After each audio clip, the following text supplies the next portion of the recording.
नमस्कार दोस्तों, हमारे यूट्यूब चैनल पर एक बार फिर आपका स्वागत है। आज हम बात करेंगे मध्य प्रदेश पुलिस परीक्षा 2022 के फाइनल सिलेक्शन का जो कट ऑफ है वो लगभग कितना तक जा सकता है। तो अब तक हम बात कर रहे थे कि जो फिजिकल के लिए कट ऑफ होगा वो लगभग कितने मार्क्स तक जाएगा। तो ये आप सारी चीज़ें देख चुके हैं कि जो फिजिकल है वो कितने नंबर तक में आपको चांस बन सकते हैं। तो बहुत सारे लोग कमेंट करते हैं कि सर इतने मार्क्स से क्या होगा या क्या नहीं होगा। तो आप बिल्कुल पॉजिटिव रहें क्योंकि अभी नॉर्मलाइजेशन होना बाकी है। हर शिफ्ट में जैसा कि आपने देखा कि एवरेज 3 से 4 क्वेश्चन आपके लगभग सभी शिफ्टों में गलत आ रहे हैं और मैक्सिमम की बात करें तो 10 क्वेश्चन तक गलत गए हैं आपके। तो इनका कहीं ना कहीं बेनिफिट आपको ज़रूर मिलेगा और आपके मार्क्स बढ़ सकते हैं। तो एक और वीडियो मैंने डाला है जिसमें मैंने आपको मार्क्स बताए हैं कि हर शिफ्ट में आपके कितने नंबर बढ़ेंगे या कितने कम होंगे। तो वो पूरा गूगल डेटा के हिसाब से पूरा कट ऑफ था, वो जो आप लोगों ने ही फिल किया है कि आपके कितने नंबर मार्क्स हैं उसमें, और उसके हिसाब से ही मैंने हर शिफ्ट का एवरेज लिया कि हर शिफ्ट का एवरेज क्या आ रहा है और पूरे एग्जाम की सारी शिफ्टों का एवरेज क्या है। तो इन सब के आधार पर मैंने गूगल डाटा से एक आपका shift wise cut off decide किया था कि लगभग शिफ्ट वाइज आपका नॉर्मलाइजेशन में कैसे मार्क्स बढ़ सकते हैं। तो उसको आप ज़रूर देख लें, मैं डिस्क्रिप्शन में आपको लिंक दे दूंगा। तो वहाँ से आप अपनी शिफ्ट का अंदाज़ा लगा सकते हैं कि आपकी शिफ्ट आसान थी या टफ थी। तो वहाँ पर जो आप लोगों ने बताया, जो आप लोगों ने फॉर्म भरा, उसके आधार पर वो सारी चीज़ें, वो सारी ऑथेंटिक चीज़ें हैं, उसमें कोई ऐसा फेक नहीं था। तो अब हम बात करते हैं फाइनल कट ऑफ के बारे में। तो इसमें हम कैटेगरी वाइज बात करेंगे और एकदम सटीक जो आपका कट ऑफ जा सकता है वो बात करेंगे इसमें।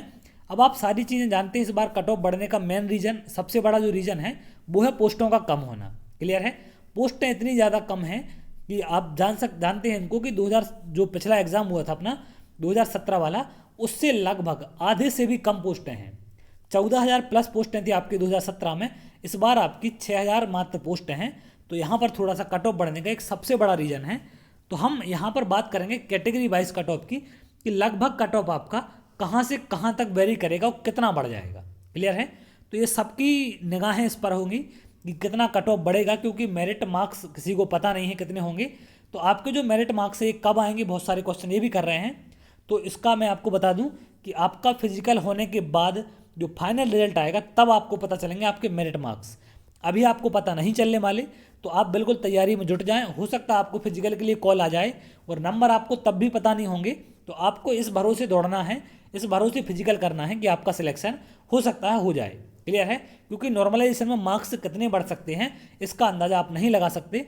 और 2 मार्क्स, 5 मार्क्स, 10 मार्क्स तक आपके बढ़ जाते हैं और ऐसे ही कम भी हो जाते हैं। तो नॉर्मलाइजेशन का पूरा डिपेंड करता है शिफ्ट वाइज। तो शिफ्ट आप देख लें कि कौन सी शिफ्ट आसान है या टफ है। अब हम बात करते हैं final merit list cut off की। तो इसमें हम कैटेगरी वाइज बात करेंगे कि लगभग कम से कम आपके कितने मार्क्स होने चाहिए कि आपका सिलेक्शन हो जाए। क्लियर है, तो अगर हम जनरल कैटेगरी की बात करें तो जनरल कैटेगरी में मेल, तो मेल के मार्क्स कम से कम अगर हम बात करें नॉर्मलाइजेशन होने के बाद की बात होगी ये। क्लियर है, क्योंकि मेरिट मार्क्स जो बनेंगे वो आपके आफ्टर नॉर्मलाइजेशन बनेंगे। तो मेरिट मार्क्स में आपके कम से कम होने चाहिए 76 प्लस।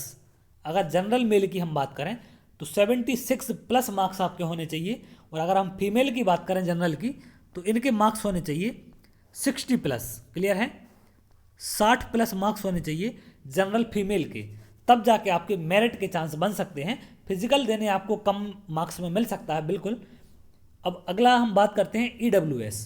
तो ईडब्ल्यूएस अगर हम मेल की बात करें तो इनको कम से कम 74 प्लस मार्क्स इनके होने चाहिए, तब जाके इनका मेरिट लिस्ट में सिलेक्शन बन सकता है। अब इन नंबर से ऊपर आपके जितने भी नंबर हैं वो आपका बेनिफिट है, वहाँ पर आप सेफ जोन में है एक। तो कम से कम मार्क्स की बात करूंगा मैं कि इतने तो आपके होने चाहिए, इससे जितने ज़्यादा हो सकते हैं वो आपके लिए बेहतर है। क्लियर है, अब हम फीमेल की बात करें ईडब्ल्यूएस की तो कम से कम आपके 62 मार्क्स प्लस इसमें होंगे तो आप ईडब्ल्यूएस फीमेल से क्वालिफाई मेरिट लिस्ट में कर सकते हैं। क्लियर है, अगला बात करें हम ओबीसी की तो ओबीसी में भी मेल का जो कट ऑफ है वो 74 से कम नहीं जाएगा, ये आप ध्यान रखें। तो 74 कम से कम आपके नॉर्मलाइजेशन के बाद होने चाहिए, तब जाके आपको ये चांस मिल सकता है। क्लियर है, अब नॉर्मलाइजेशन के साथ साथ आपके नंबर ऑफ क्वेश्चन जो गलत हैं तो वहाँ से भी कुछ ग्राफ ऊपर नीचे होगा। तो इन दोनों चीज़ों के हिसाब से कट ऑफ बनेगा आपका। अब ओबीसी गर्ल्स की अगर हम बात करें तो कम से कम आपके 68 प्लस मार्क्स यहाँ पर अगर हैं या 68 कम से कम है तो आपके चांस फाइनल सिलेक्शन के हो सकते हैं। क्लियर है, अगर हम बात, अब यहाँ पर एक चीज़ देख सकते हैं आप, ओबीसी की जो गर्ल्स का कट ऑफ है वो जनरल से ज़्यादा जाता है, इस बात को आप ध्यान रखेंगे, क्लियर है। अगला हम बात करें एससी कैटेगरी की, तो एससी कैटेगरी में जो मेल की बात करेंगे तो यहाँ पर कम से कम 69 प्लस मार्क्स आपके होने चाहिए, तब जाके आपको चांस बन सकते हैं कि आप एससी कैटेगरी से फाइनल मेरिट लिस्ट में क्वालिफाई कर सकते हैं। अगला है फीमेल एससी कैटेगरी की, अगर हम बात करें तो कम से कम 60 प्लस मार्क्स आपके अगर हैं तो बिल्कुल आपके यहाँ पर चांस बनेंगे कि आपका फाइनल सिलेक्शन हो सकता है। अगर हम बात करें एसटी मेल की, तो एसटी मेल में आपके कम से कम अगर हम मार्क्स की बात करें तो 64 प्लस 64 प्लस मार्क्स आपके होने चाहिए कम से कम, तब जाके आपका फाइनल सिलेक्शन का चांस बन सकता है। और ऐसे ही अगर हम बात करें फीमेल की एसटी कैटेगरी की, तो कम से कम 56 प्लस मार्क्स आपके यहाँ पर होने चाहिए, तब जाके आपका चांस हो सकता है कि आपका फाइनल मेरिट में सिलेक्शन हो जाए।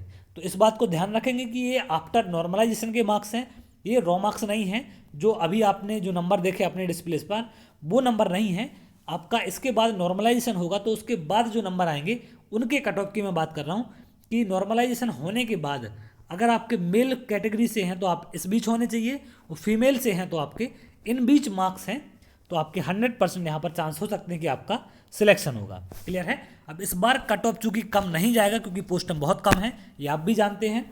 एग्जाम का लेवल कुछ शिफ्टें आसान थी कुछ टफ थी, तो वो नॉर्मलाइजेशन में मैनेज हो जाएगा, उसकी टेंशन नहीं है आपको, क्लियर है। तो अगर आपको वीडियो अच्छा लगा हो तो वीडियो को लाइक कर लें और चैनल को सब्सक्राइब कर लें, जिससे आगे आने वाली और भी इन्फॉर्मेशन और जो भी संबंधित जानकारी है वो आपको मिल सके। तो चलिए बहुत जल्द अगली वीडियो में मिलेंगे, तब तक के लिए बहुत बहुत धन्यवाद।